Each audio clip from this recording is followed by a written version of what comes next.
this IC, of course, will control this MOSFET and also this MOSFET. You see, the gate of this MOSFET is connected to this IC. We have here drive high drive, and here we have low drive. Means this IC is the control IC for this two MOSFET. We have plus V in charge, means the main voltage that will pass through the ceramic capacitors in order to be filtered and to be smooth, and then will be applied to this MOSFET. And once this MOSFET it receives the control signal from the IC, the 19 volt will pass to this side. Hi everyone, so welcome again on another video where we gonna continue, and of course we gonna finish the charge circuit. So in this video I'm going to show you and to explain to you the most failed component in charge circuit. Of course for the HP Pavilion G4, G6 and G7, but always the working principle is the same in all computers. Okay, so first I'm going to mark the most failed component, and just to foster your understanding, and after that I'm going of course to explain to you all sections of this schematic, of course including the main power circuit, the control circuit, and of course the charge IC circuit, and over here as you can see where we have of course the battery circuit or charge circuit. Okay, so let's get started. So here the first component that I'm going to mark is the power jack. The power jack is one of the most common fault in every laptop motherboard. Then we have the inductors. Okay, then we have of course this MOSFET, or we called it the switch, power switch. So why? Let's explain a little bit why exactly the power jack is one of the most failure in motherboards, or we can see also the most common fault that cause a dead motherboard or a no power motherboard. Why?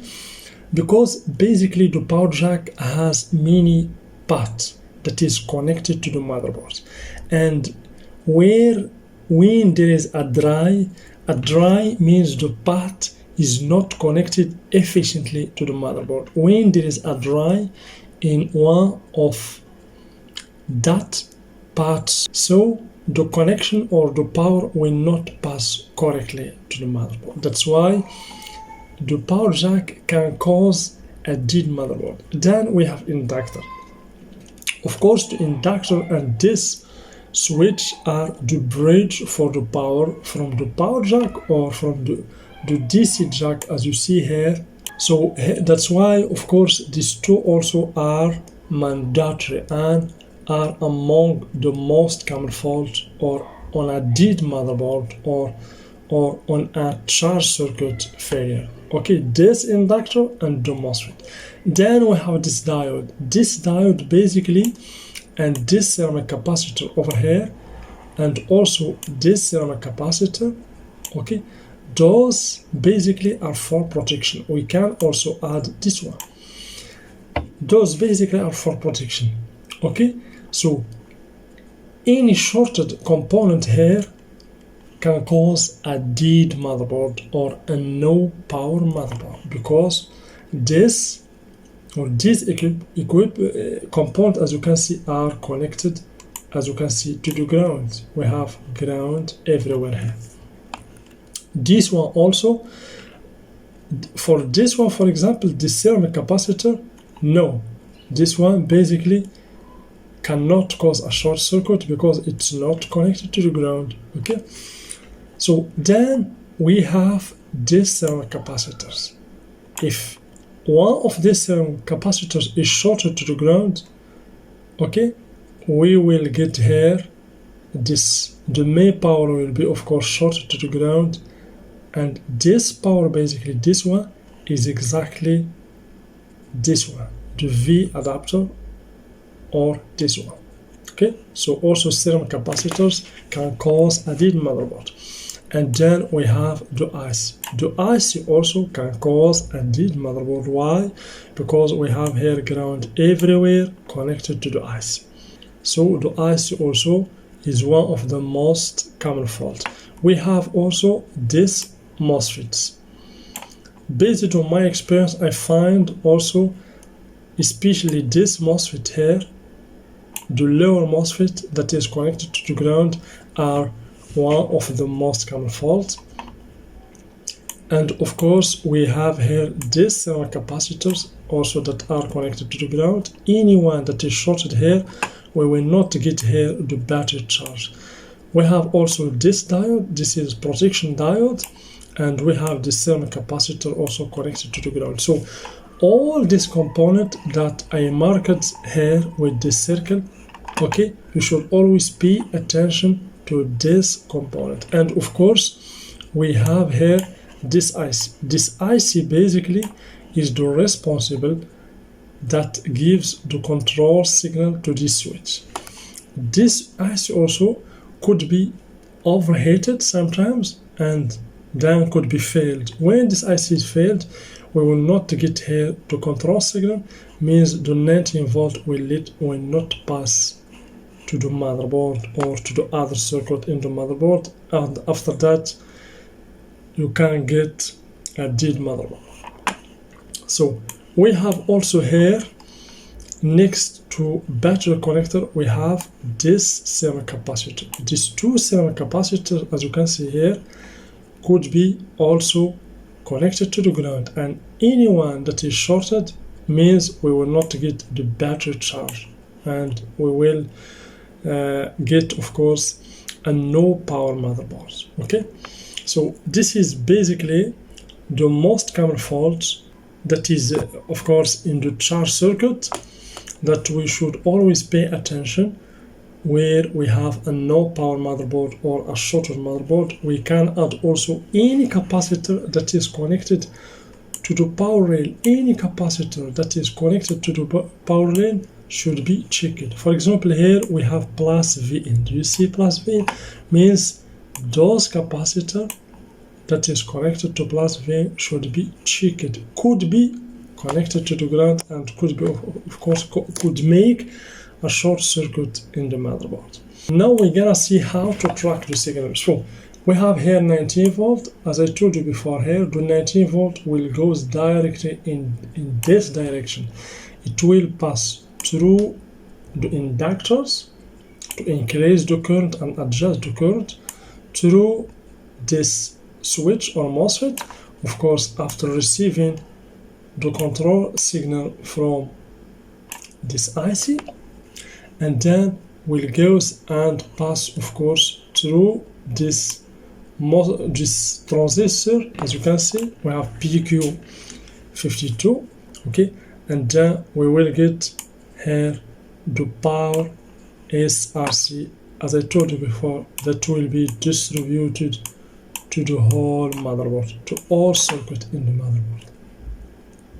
Okay, so also the power or the 19 volt will feed this IC, and based on that, basically the 19 volt is the working voltage for this IC. This IC of course will control this MOSFET and also this MOSFET. You see the gate of this MOSFET is connected to this IC. We have here drive high drive, and here we have low drive, means this IC is the control IC for this two MOSFET. And of course the 19 volt will be applied here. As you can see here, we have V in charge. You see here V in charge, we have plus V in charge, means the main voltage that will pass through the ceramic capacitors in order to be filtered and to be smooth, and then will be applied to this MOSFET. And once this MOSFET it receives the control signal from the IC, the 19 volt will, or basically the 19 volt will pass to this side, but it's not 19 volt, we will get here about 12 volt. So this 12 volt will go, as you can see, in this direction. Of course, it will be applied to an inductor here to adjust the current, and then apply it to this ceramic capacitor here to smooth the current, and then will be applied here to current sense resistor. This is current sense resistor. This basically control and sense if the current is it enough, is it exact or not, and then we will get the battery charge that will be present here in the battery connector. So this is basically how charge circuit work. Sorry if a little bit is complicated, but this is the working principle of the charge circuit. So please pay attention when you want to troubleshoot or to diagnose a charge circuit. You should always pay attention to this component that I mark with the circle. And of course, the cause of dead motherboards and no power motherboards is usually due to the charge circuit. Okay, pay attention to power jack. Make sure if the power jack is it connected correctly to the motherboard or not. Check the inductors next to power jack. Check the MOSFET or switch, the diodes. All diodes that you will find near to the power jack should be checked, because that diodes are basically protection component. The ceramic capacitors also should be checked. Okay, and of course we have the IC. You can check the IC using just your finger. If you feel that the IC is hot, it's not normal, is overheated, means we have a short circuit in this IC. Okay, you should of course check the component around it.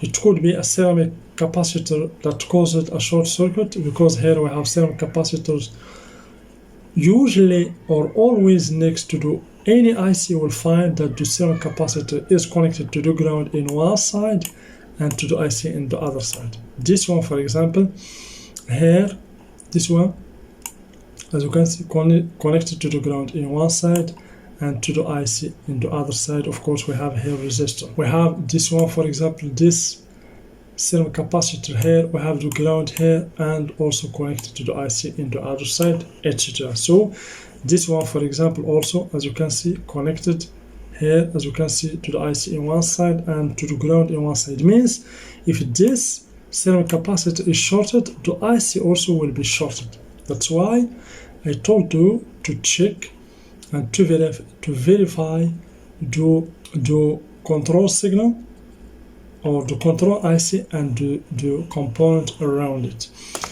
So please, if you have any question or any suggestion, welcome. You can ask me in the comment below. Please make sure you subscribe and like the video, and of course share the video with other interested people like you. And of course, for anyone who want to join me in my Patreon page, you are very welcome. I will put this schematic in my Patreon page right now. You can go and of course you can download it for free. Of course, just you can subscribe for 1 month and you can download all schematics that is in the page, and also will find many useful content and useful video. Thank you very much, and see you in the next video.